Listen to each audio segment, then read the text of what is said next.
Hello everyone, success to sociology पर आप सबका स्वागत है। अगर आप लोग इस चैनल से पहली बार जुड़े हैं तो चैनल को सब्सक्राइब करिएगा और क्लास पसंद आए तो वीडियो को लाइक करिए। इस चैनल को ज़्यादा से ज़्यादा लोगों तक शेयर कर दीजिएगा। और 1500 क्वेश्चन सीरीज चल रहा है और जो भी एग्ज़ाम होने वाले हैं PGT, UP PGT, UGC net, Bihar sociology से जो भी एग्ज़ाम होने वाले हैं सबके लिए क्लास इम्पॉर्टेंट है। तो चलिए आज का हम पहला क्वेश्चन शुरू करते हैं। आज का पहला क्वेश्चन है, निम्नलिखित में से कौन सा कथन सही ढंग से अधीनस्थ परिप्रेक्ष्य की पहचान करता है?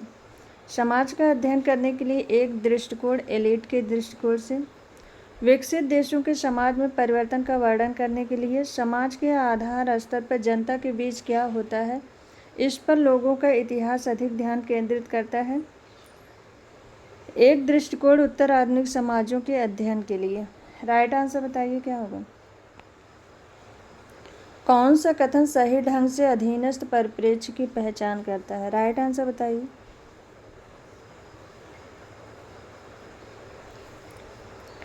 राइट आंसर है इसमें ऑप्शन थर्ड, समाज के आधार स्तर पर जनता के बीच क्या होता है, इस पर लोगों का इतिहास अधिक ध्यान केंद्रित करता है। ऑप्शन थर्ड इसमें राइट आंसर है। नेक्स्ट क्वेश्चन है, निम्नलिखित में से किसने भारतीय समाज के अध्ययन के लिए द्वंद्वात्मक दृष्टिकोण का उपयोग किया? AR Desai, DP Mukherjee, A बेटसिल, YB Damle. Right answer बताइए। भारतीय समाज के अध्ययन के लिए किसने द्वंद्वात्मक दृष्टिकोण का उपयोग किया?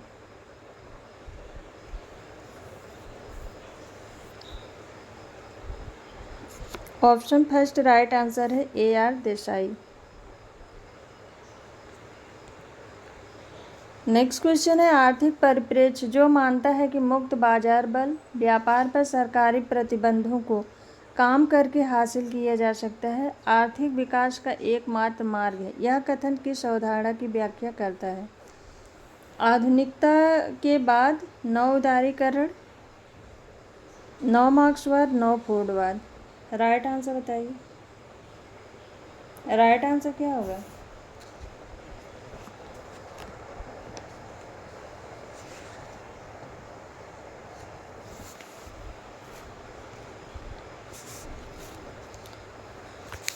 आर्थिक परिप्रेक्ष्य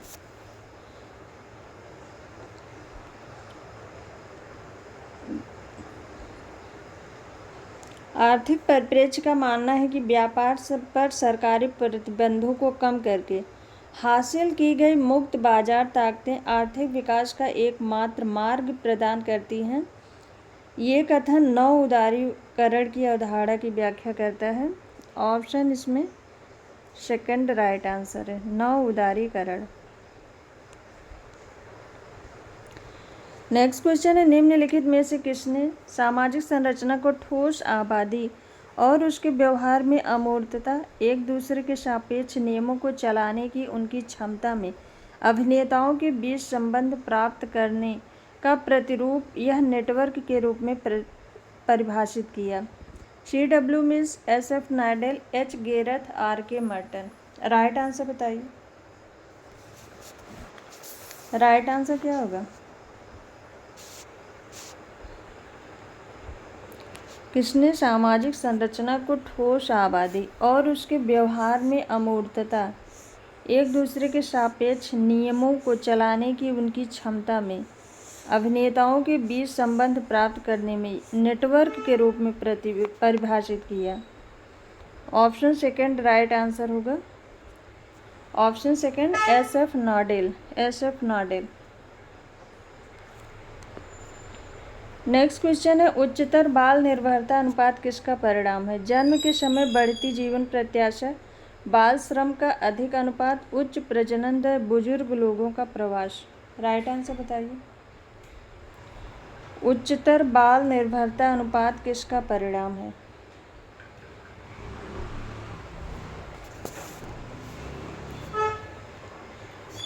ऑप्शन थर्ड राइट आंसर है, उच्च प्रजनन दर।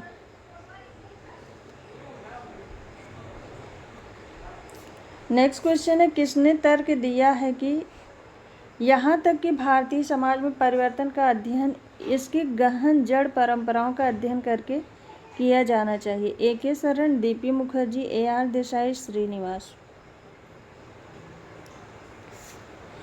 राइट आंसर बताइए। किसने यह बताया है कि भारतीय समाज में परिवर्तन का अध्ययन करने के लिए भारतीय समाज के गहन परंपराओं का अध्ययन करके ही परिवर्तन का अध्ययन किया जा सकता है? तो राइट आंसर है इसमें option second, D.P. Mukherjee. Next question है, मलिन बस्तियों का मुख्य रूप से कब्जा है? संगठित क्षेत्र से आए लोग, असंगठित क्षेत्र से आए लोग, सेवा क्षेत्र से आए लोग, उच्च वर्ग से आए लोग। 1 और 4, 2 और 3, 2 और 4, 3 और 4। राइट आंसर बताइए। मलिन बस्तियों पर मुख्य रूप से कब्जा है।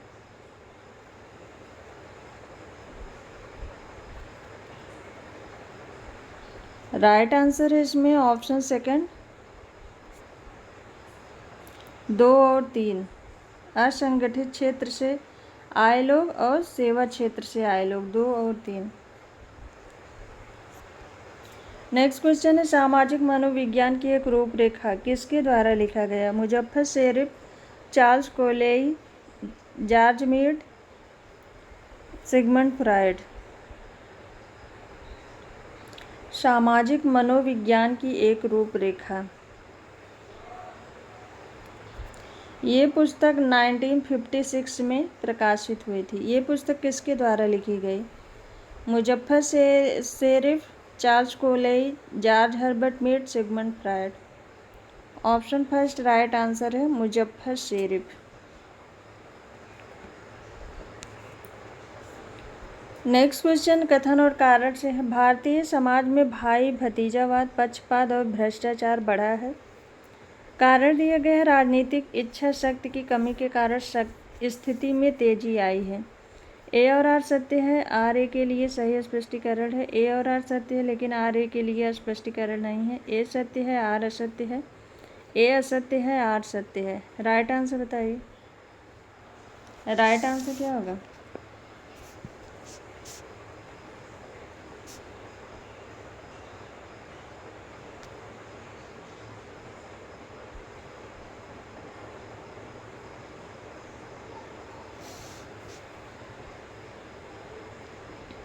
भारतीय समाज में भाई भतीजावाद, पक्षपात और भ्रष्टाचार बढ़ा है और राजनीतिक इच्छा शक्ति की कमी के कारण स्थिति में तेजी आई है। ऑप्शन इसमें सेकंड राइट आंसर है। कथन और कारण सही है लेकिन व्याख्या नहीं है। ऑप्शन सेकंड राइट आंसर है। नेक्स्ट क्वेश्चन सुमेलित करना है। Book view, Surajit Sinha, field view, David Hardiman, सभ्यतावादी दृष्टिकोण, GS Ghurye, subaltern view, SC. Dube. Option में है 3 4 1 2 2 1 4 3 3 2 4 1 4 3 2 1। राइट आंसर बताइए।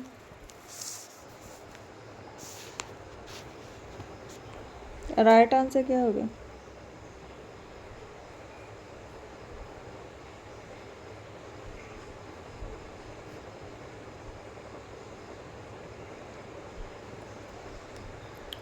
Book view.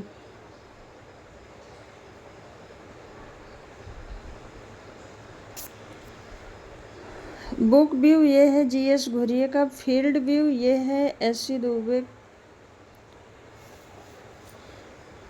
Field view SC. Dubey का है और सभ्यतावादी दृष्टिकोण सुरजीत सिन्हा का है। सबल्टन व्यू डेविड हार्डीमैन का है। तो इसमें राइट आंसर होगा 3 4 3 4 1 2 3 4 1 2। ऑप्शन फर्स्ट इसमें राइट आंसर है। Book view GS Ghurye, field view SC. Dube, सभ्यतावादी दृष्टिकोण Surajit Sinha, subaltern view David Hardiman. Option first right answer है। नेक्स्ट क्वेश्चन है, कौन अपने सिद्धांत में संरचना और एजेंसी के अंतर संबंध के बारे में बताता है जब दोनों में से किसी को भी प्रधानता नहीं दी जाती है? Anthony Giddings, Derrida, Habermas, Alexander. Right answer बताइए।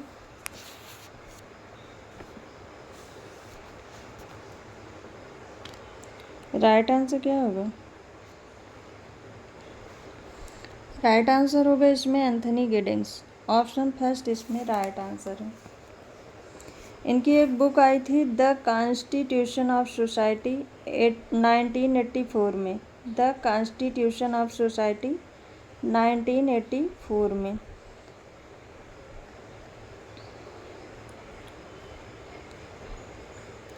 नेक्स्ट क्वेश्चन है वोट बैंक की अवधारणा किसने दी? Rajni Kothari, Srinivas, Yogendra Singh, AR Desai. Vote bank की अवधारणा किसने दी है?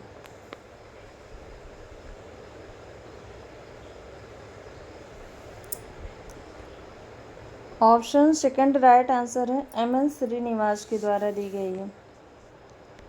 इनकी एक बुक आई थी 1959 में, politics and social change. Politics and social change.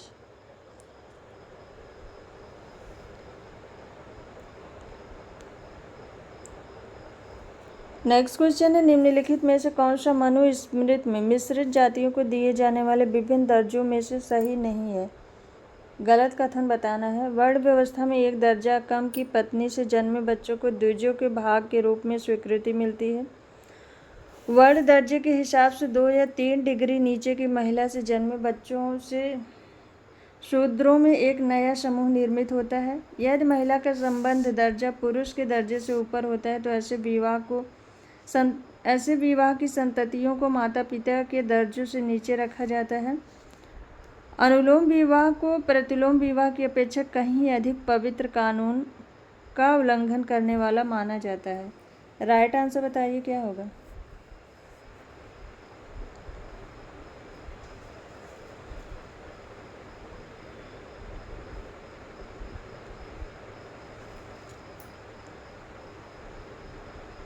Right answer बताइए। इसमें राइट आंसर होगा ऑप्शन 4। अनुलोम विवाह को प्रतिलोम विवाह की अपेक्षा कहीं अधिक पवित्र कानून का उल्लंघन करने वाला माना जाता है। यह ऑप्शन जो है गलत है। ऑप्शन 4 इसमें राइट आंसर। मनुस्मृति में अनुलोम विवाह को मान्यता दी गई है जबकि प्रतिलोम विवाह को नहीं दी गई है। और इस ऑप्शन में था कि अनुलोम विवाह को कानून का उल्लंघन करने वाला माना जाता है, इसलिए ये ऑप्शन गलत है। नेक्स्ट क्वेश्चन है अल्थ्यूजर द्वारा उल्लेखित संरचनात्मक स्तरों में निम्नलिखित में से कौन सा शामिल है? आर्थिक, राजनीतिक, सांस्कृतिक, विचारधारा। 1 2 3 1 2 4 1 3 4 3 2 4।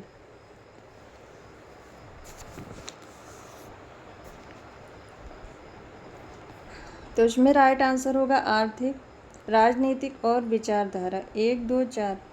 ऑप्शन सेकंड इसमें राइट आंसर है। 1 2 4। नेक्स्ट क्वेश्चन है निम्नलिखित में से किसका विचार है कि लोग अपनी चेतना की धारा में रहते हुए दूसरों की चेतना को समझ लेते हैं? Erving Goffman, Alfred Schutz, Peter Berger, Michel Foucault. Right answer बताइए। लोग अपनी चेतना की धारा में रहते हुए दूसरों की चेतना को समझ लेते हैं। ऑप्शन सेकंड राइट आंसर है, अल्फ्रेड शोड। नेक्स्ट क्वेश्चन है अन्वेषक के संज्ञानात्मक इरादों से प्राकृतिक और सामाजिक विज्ञान के बीच अंतर उत्पन्न होता है, यह किसका दृष्टिकोण है? Auguste Comte, Emile Durkheim, Karl Mannheim, Max Weber. Right answer बताइए। अन्वेषक के संज्ञानात्मक इरादों से प्राकृतिक और सामाजिक विज्ञान के बीच अंतर उत्पन्न होता है। ऑप्शन 4 राइट आंसर है, मैक्स वेबर।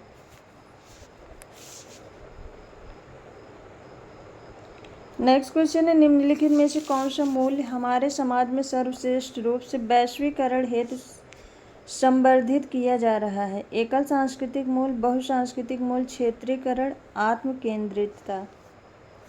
राइट आंसर बताइए। कौन सा मूल्य हमारे समाज में सर्वश्रेष्ठ रूप से वैश्वीकरण हेतु संवर्धित किया जा रहा है? ऑप्शन सेकंड राइट आंसर है, बहुसांस्कृतिक मूल्य। नेक्स्ट क्वेश्चन कथन और कारण से है। बड़े पैमाने पर विकास परियोजनाएं जैसे बांध और खदानें हाशिए के लोगों से प्रतिरोध पैदा करती हैं क्योंकि पुनर्वास कार्यक्रम वास्तविक रूप से योजनाबद्ध नहीं है। कारण दिए गए पुनर्वास कार्यक्रमों में केवल भूमि का मुआवजा शामिल है जो प्रकृति में आंशिक है। ए सत्य है, आर असत्य है। ए असत्य है, आर सत्य है। ए सत्य है, आर असत्य है। ए और आर सत्य है, आर ए का सही स्पष्टीकरण नहीं है। ए और आर सत्य है, आर ए का सही स्पष्टीकरण है। राइट आंसर बताइए।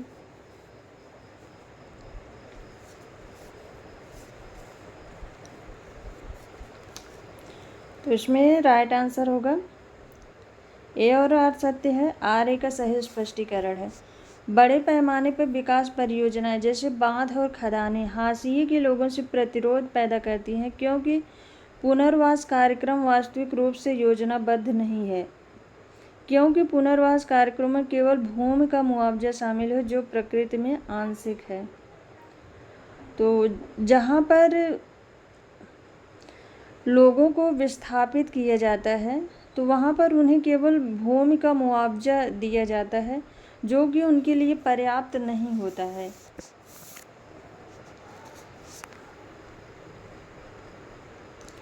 नेक्स्ट क्वेश्चन है शिक्षा पर नई नीति का कार्डिनल सिद्धांत है। शिक्षा पर निवेश वांछनीय है, शिक्षा पर निवेश व्यर्थ है, वर्तमान और भविष्य में शिक्षा एक अनूठा निवेश है, शिक्षा पर निवेश अनुत्पादक व्यय है। राइट आंसर क्या होगा? शिक्षा पर नई नीति का कार्डिनल सिद्धांत है। राइट आंसर बताइए।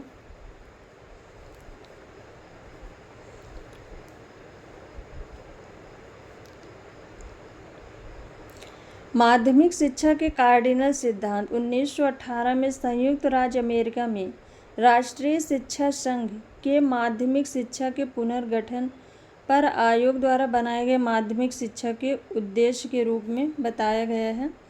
इसका राइट आंसर होगा ऑप्शन थर्ड, वर्तमान और भविष्य में शिक्षा एक अनूठा निवेश है। ऑप्शन थर्ड राइट आंसर है। नेक्स्ट क्वेश्चन है कथन और कारण से है। भारत में कम बाल लिंगानुपात मुख्य रूप से कन्या भ्रूण हत्या के कारण है और कारण दिए गए पितृसत्तात्मक व्यवस्था के कारण भारत में बेटे को वरीयता दी जाती है। ए और आर सत्य है, ए सत्य है, आर असत्य है। ए और आर असत्य है, ए असत्य है, आर सत्य है। राइट आंसर बताइए। भारत में कम बाल लिंगानुपात कन्या भ्रूण हत्या के कारण है, ये ऑप्शन सही है। और पितृसत्तात्मक व्यवस्था के कारण बेटे को वरीयता दी जाती है, ये ऑप्शन भी सही है। ऑप्शन फर्स्ट इसमें राइट आंसर है। ए और आर दोनों सही है।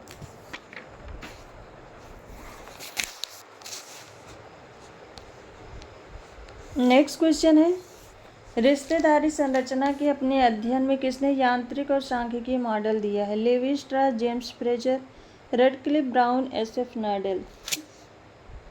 राइट आंसर क्या होगा? राइट आंसर बताइए।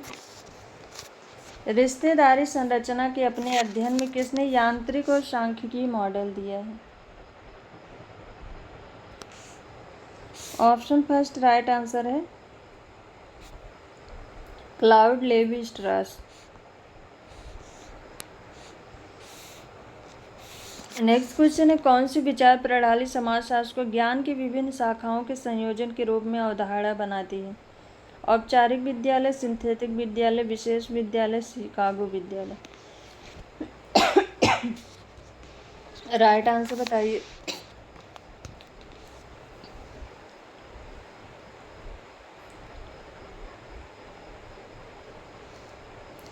कौन सी विचार प्रणाली समाजशास्त्र को ज्ञान की विभिन्न शाखाओं के संयोजन के रूप में अवधारणा बनाती है?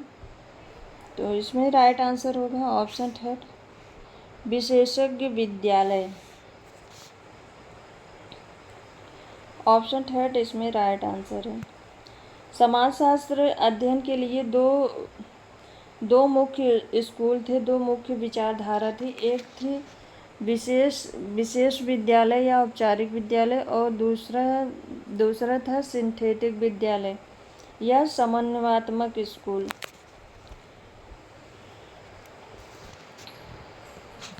ऑप्शन थर्ड इसमें राइट आंसर है। नेक्स्ट क्वेश्चन है, निम्नलिखित में से कौन सा भारत में विविधता का स्रोत नहीं है? धर्म, भाषा, हिंदी, राष्ट्रीय प्रतीक, संस्कृत। कौन विविधता का स्रोत नहीं है?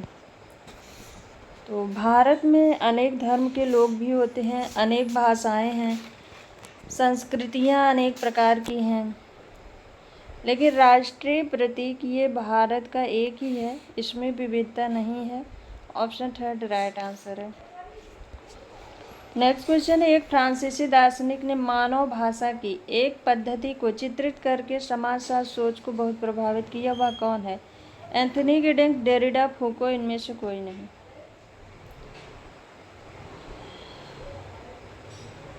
एक फ्रांसीसी दार्शनिक ने मानव भाषा की एक पद्धति को चित्रित करके समाजशास्त्र सोच को बहुत प्रभावित किया है।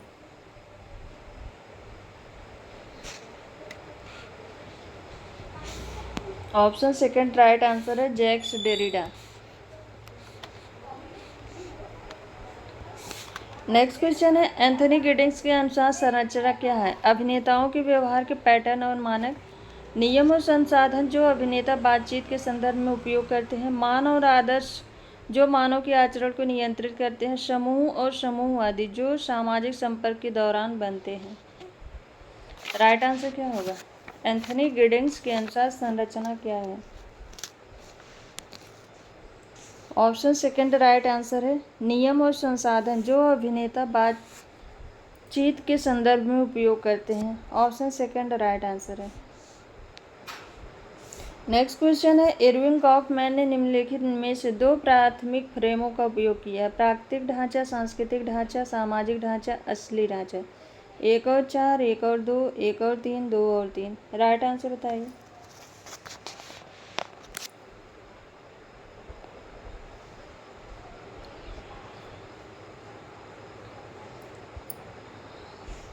तो इरविन गॉफमैन ने दो प्राथमिक फ्रेमों का उपयोग किया, उसमें पहला है प्राकृतिक ढांचा और दूसरा है सामाजिक ढांचा। ऑप्शन थर्ड राइट आंसर है, 1 और 3। नेक्स्ट क्वेश्चन है, हैबरमास के अनुसार निम्नलिखित में से कौन सा एक प्रकार का पूंजीवाद नहीं है? सूचनात्मक पूंजीवाद, उदार पूंजीवाद, संगठित पूंजीवाद, पद पूंजीवाद। राइट आंसर बताइए।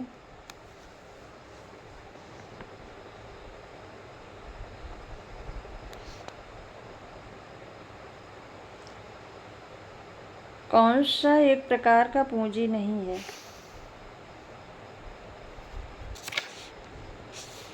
ऑप्शन फर्स्ट राइट आंसर है, सूचनात्मक पूंजीवाद। ऑप्शन फर्स्ट राइट आंसर है।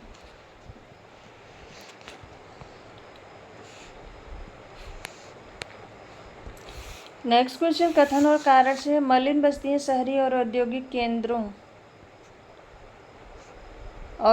केंद्रों में किशोर अपराध के लिए जिम्मेदार हैं। कारण ये कि किशोर ग्रामीण क्षेत्रों से रोजगार के लिए औद्योगिक और शहरी क्षेत्र की ओर पलायन करते हैं। ए और आर सत्य है, लेकिन आर ए का सही स्पष्टीकरण नहीं है। ए और असत्य है, आर ए का सही स्पष्टीकरण है। ए सत्य है, आर असत्य है, ए असत्य है, आर सत्य है। राइट आंसर क्या होगा? मलिन बस्तियां शहरी और औद्योगिक केंद्रों में किशोर अपराध के लिए जिम्मेदार हैं, क्योंकि किशोर ग्रामीण क्षेत्रों से रोजगार के लिए औद्योगिक और शहरी क्षेत्र की ओर पलायन करते हैं। ऑप्शन सेकंड राइट आंसर है। ए और आर सत्य है, आर ए का सही स्पष्टीकरण है। नेक्स्ट क्वेश्चन है, किसी व्यक्ति की श्रम शक्ति का मोल जो किसी कर्मचारी को काम पर रखने में लगने वाले खर्च को चुकाया जाता है, उसे अतिमांश के रूप में मार्क्सियन टर्म में कहा जाता है। उपयोग मूल, अधिशेष मूल, विनिमय मूल, अतिमांश मूल। राइट आंसर क्या होगा?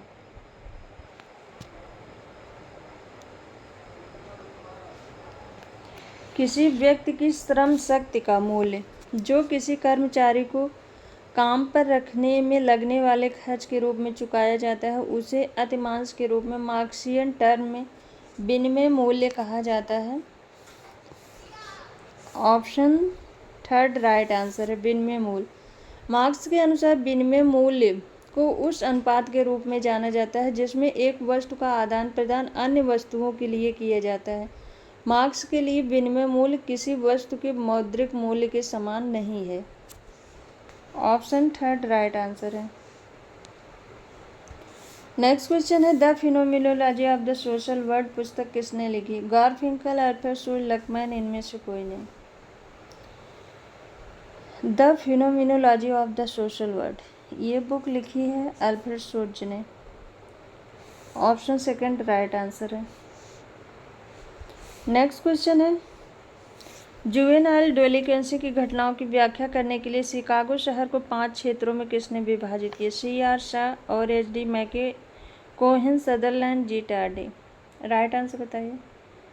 जुवेनाइल डेलिकेंसी की घटनाओं की व्याख्या करने के लिए शिकागो शहर को 5 क्षेत्रों में किसने विभाजित किया?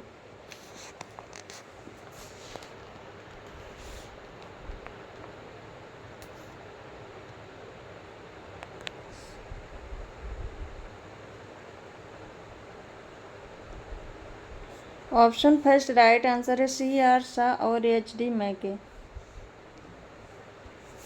नेक्स्ट क्वेश्चन है विकास की विश्व प्रणाली सिद्धांत विकसित और विकासशील देशों के बीच संबंधों की व्याख्या करती है। निम्नलिखित में से किसने विकास की विश्व प्रणाली सिद्धांत दिया है? गुरनार मिल्डर, वालरस्टेन, महात्मा गांधी, अमर्त्य सेन। राइट आंसर बताइए। विकास की विश्व प्रणाली सिद्धांत किसके द्वारा दी गई है? ऑप्शन सेकंड राइट आंसर है वालरस्टेन के द्वारा। सो आज की क्लास ये यहीं तक। आई होप आप सबको ये क्लास पसंद आए। क्लास पसंद आई हो तो वीडियो को लाइक, शेयर एंड सब्सक्राइब जरूर करिएगा। Thank you.